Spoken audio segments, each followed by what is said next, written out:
Hola, bienvenidos. Reciban un cordial saludo en nombre de los editores, técnicos y redactores que ponen en antena este tiempo de información Euronews Hoy. Una jornada en la que hemos conocido la muerte del expresidente peruano Alan García. Investigado por el caso Odebrecht, se ha disparado un tiro en la cabeza en el preciso instante en el que iba a ser detenido. Enseguida les ofrecemos los detalles, antes nuestros titulares. Alan García se quita la vida. El expresidente peruano era uno de los investigados en la red de corrupción del caso Odebrecht. El gobierno francés convocará un concurso internacional para reconstruir la aguja de Notre Dame.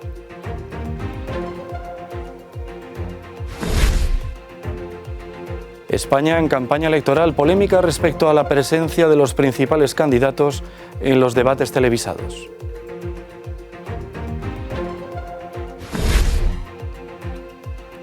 Al-Sisi refuerza su poder en Egipto, prevé continuar en la presidencia del país hasta el 2030. Salvar nuestros mares. La Unión Europea lanza una campaña con la imagen de unos entrañables dibujos animados.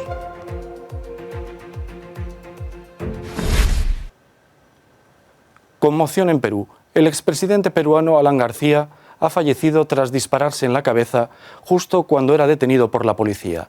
García era uno de los más de 200 altos cargos y personalidades de la sociedad peruana investigadas por sus relaciones con la constructora Odebrecht.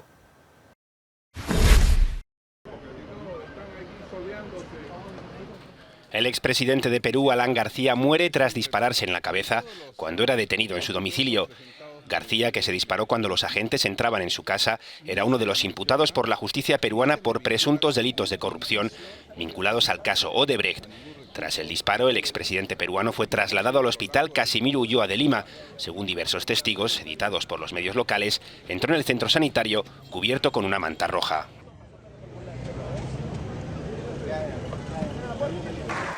Alan García, líder del partido aprista, fue presidente del país andino durante 2 mandatos. En los últimos tiempos, su situación legal era complicada. El domingo se conoció que 2 de sus más estrechos colaboradores recibieron $4 millones de la empresa Odebrecht. Todo a cambio de conseguir la adjudicación del contrato de construcción de la línea 1 del metro de la capital peruana.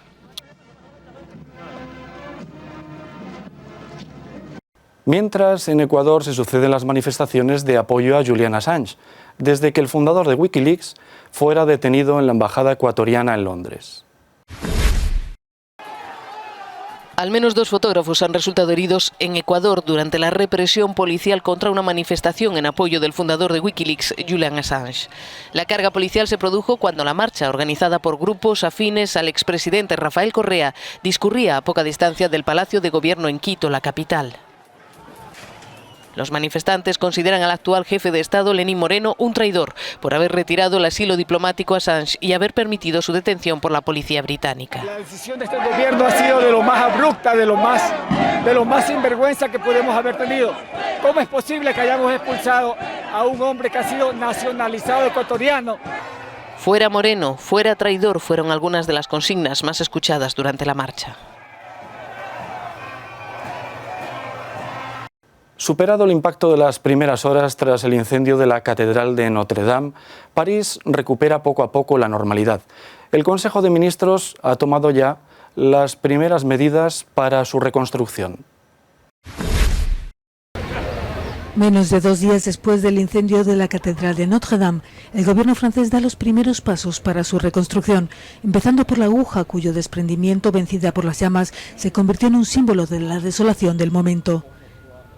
El primer ministro Édouard Philippe ha anunciado la convocatoria de un concurso internacional para el diseño de una nueva que podría adoptar un aire más moderno. Antes del siglo XIX, la Catedral de Notre Dame no tenía aguja. Fue el arquitecto Viollet-le-Duc quien decidió construir la aguja que vimos derrumbarse en la noche del lunes. El concurso internacional permitirá hacerse preguntas como si debería reconstruirse la aguja, si deberíamos reconstruir la aguja pensada y construida por Viollet-le-Duc bajo las mismas condiciones, idéntica. ¿O deberíamos dar a Notre Dame una nueva adaptada a la técnica y desafíos de nuestro tiempo? El presidente Emmanuel Macron ha prometido que el templo será totalmente reconstruido en un plazo de 5 años.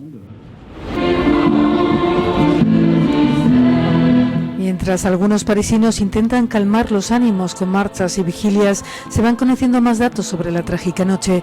Un portavoz de los bomberos ha asegurado que sus efectivos tardaron menos de 10 minutos en llegar a la catedral desde que recibieron la primera llamada de alarma. España continúa en plena campaña para las elecciones generales del 28 de abril. Más allá de las propuestas de los partidos, la asistencia o ausencia de los candidatos a los debates televisados genera controversia. El presidente del Gobierno de España acepta participar al final en el debate de la televisión pública española TVE. Pedro Sánchez había cancelado su asistencia al ir a otro debate parecido en el grupo privado A3 Media. En este sí que iba a estar Vox, una formación que entrará con fuerza en el Congreso. Pero al final la normativa de la Junta Electoral Central se ha impuesto y ante la cancelación del debate A5 en las privadas, Sánchez participará solo en el de Televisión Española. En la pública ya se ha producido el primer debate al que han asistido los segundos candidatos de 6 partidos. El tema dominante, la crisis en Cataluña.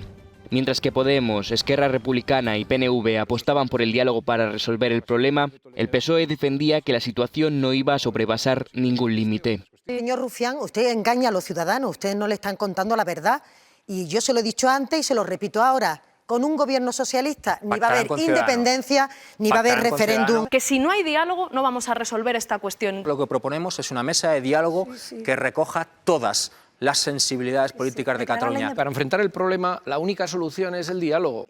Aún así, el PP ha insistido en que lo que quiere el PSOE es premiar a los que los populares denominan golpistas. Tanto los conservadores como los liberales de Ciudadanos arremetían contra las concesiones que desde su punto de vista hará el gobierno para conseguir el apoyo de los independentistas para gobernar. ¿Van ustedes a indultar a los políticos golpistas, sí o no? Ustedes se comprometen a no indultar nunca a los presos nacionalistas. Respete la justicia. No, hábleme de lo que van a hacer. El PSOE se ha remitido a las decisiones judiciales. En Portugal, una huelga de transportistas provoca un desabastecimiento generalizado en las gasolineras. La situación es grave, tanto que el gobierno portugués ha decretado la alerta por crisis energética.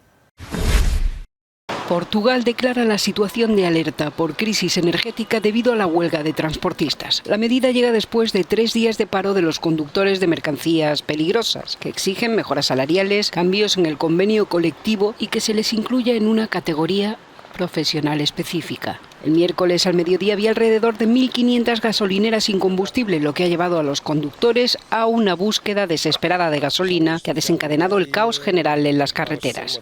Vine esta mañana para rellenar el tanque de esta camioneta de la Cruz Roja.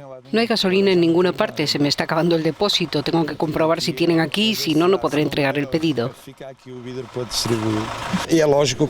Como es lógico, esto retrasa nuestro trabajo y afecta a las personas que dependen de nosotros para ayuda y asistencia o para el transporte de personas discapacitadas.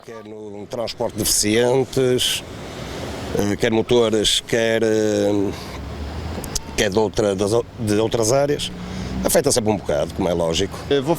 Voy a viajar el sábado y tengo que llenar el depósito por precaución porque la situación se está poniendo dramática en muchas gasolineras. En realidad es una cuestión de precaución. ¿Dónde va a viajar?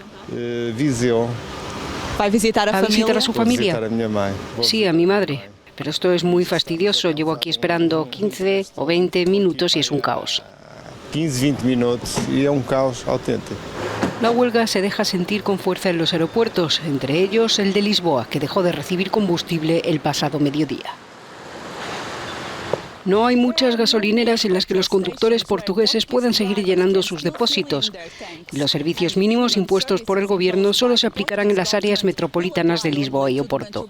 Así que si esta huelga continúa, los próximos días pueden ser muy duros para la población en plenas vacaciones de Pascua. Filipe Soares, en Portugal, for Euronews. No abandonamos la crónica económica porque la Unión Europea y Estados Unidos siguen tensando la cuerda sobre la imposición de aranceles a determinados productos. Se recrudece la guerra comercial entre Bruselas y Washington. La Comisión Europea ha publicado una lista de productos estadounidenses a los que pretende imponer aranceles que podrían llegar hasta el 100% como represalia por las subvenciones que Estados Unidos concede a Boeing, declaradas ilegales por la OMC. La lista incluye aviones y helicópteros, pero sobre todo al sector agrícola estadounidense, tradicionalmente proclive a votar al presidente Trump. Estados Unidos anunció la semana pasada su decisión de castigar con aranceles a Europa por los subsidios a Airbus, también declarados ilegales en parte por la OMC. En esa lista figuran más de 300 productos europeos. La administración estadounidense sigue presionando a Cuba. Washington ha decidido activar 2 títulos de la conocida ley Helms-Burton que permitirá reclamar en Estados Unidos propiedades expropiadas durante la Revolución cubana, una medida que Cuba rechaza enérgicamente.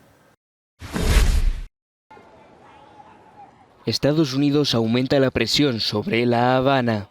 El gobierno de Trump permitirá a los tribunales estadounidenses aceptar las reclamaciones que entren relacionadas con las expropiaciones realizadas por Cuba. Los afectados podrían demandar a cualquier empresa que ha obtenido beneficios de compañías nacionalizadas.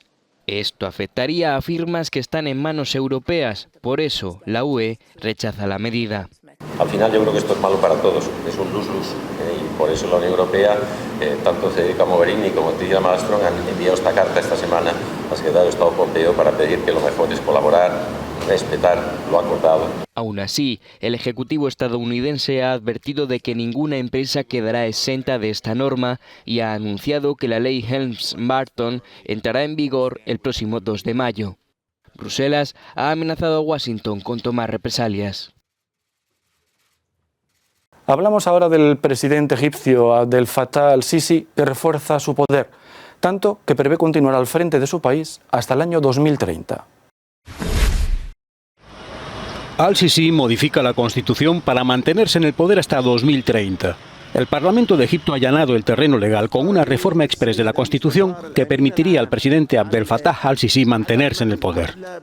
Al-Sisi debería retirarse en 2022 al acabar su segundo mandato de 4 años tras el golpe de Estado que lo llevó al poder, pero las enmiendas que deben someterse a un referéndum dentro de 30 días alargarían su mandato actual a 6 años y le permitirían presentarse una vez más a las elecciones.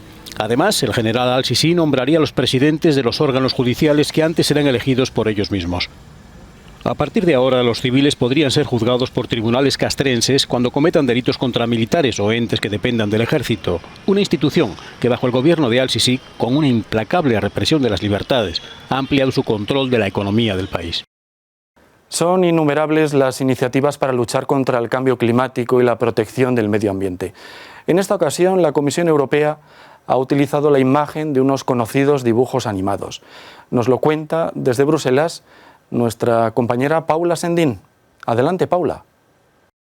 Planeta o plástico. Los pitufos lo tienen claro y han decidido quedarse con el planeta y salvar el medio ambiente, en concreto los océanos. Y para ello hoy han firmado un acuerdo con la Comisión Europea para mantener los océanos y todos los mares libres de plástico. El planeta Tierra tiene un problema de exceso de plásticos, constituyen más del 80% de los desechos marinos. Como si se tratara de un Poseidón político, la Unión Europea está tratando de proteger los océanos a través de medidas que prohíben los plásticos de un solo uso, pero ahora también se están asociando con algunos rostros famosos para limpiar nuestros océanos. Los pitufos también quieren un mundo más verde.